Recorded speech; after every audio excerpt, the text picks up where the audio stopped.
জন্য আজান দেওয়া যাবে, সাহারির জন্য কোনো মাইকিং ব্যবস্থা করা যাবে না, কোনো লোকজন বের করা যাবে না, আর মাত্র 4 মিনিট আছে, আপনারা তাড়াতাড়ি সাহারি খেয়ে নেন, এরকম কথা বললে পাপ হবেই। জি, কোনো কথা চলবে না সাহারির জন্য এবং ইফতারের জন্য। সাহারির জন্য আজান দেওয়া যাবে, তবে আজান সাহারির সাথে খাস নয়। তাহাজ্জুদ এবং সাহারি এই দুইটাকে আজান, এই দুইটাকে নিয়ে আজান, সেটা হলো ফজরের আজানের পূর্বের আজান। সে আজানে আসসালাতু খায়রুম মিনান নাওম লাগবে না। 5 ওয়াক্ত যে আজান দেওয়া হয় সে আজানই সে আজান, যেটা হবে সাহারি এবং তাহাজ্জুদের জন্য। তবে এখানে আপনার তাহাজ্জুদও পড়ে, সাহারিও আছে, অন্তত সাহারি তো আছে, আপনি ওখানে আজান দেন। এছাড়া কোনো মাধ্যম অবলম্বন করা হবে না।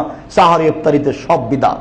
আজান দেওয়া যাবে না, কোরআন তেলাওয়াত করা যাবে না, গাজাল পড়া যাবে না, মাইকে 4 মিনিট 5 মিনিট বলা যাবে না। এ ব্যাপারে আপনি সাবধান থাকুন। এরপরে আবু হুরায়রা রাদিয়াল্লাহু তাআলা আনহু বলেন, রাসূল সাল্লাল্লাহু আলাইহি সাল্লাম বলেছেন, কানা রাসূলুল্লাহ সাল্লাল্লাহু আলাইহি সাল্লাম ইফতারু বিররুতাবাতে কামলা ইউসাল্লি। মাগরিবের সালাতের পূর্বে তিনি কয়েকটা তাজা খেজুর দিয়ে ইফতার করতেন।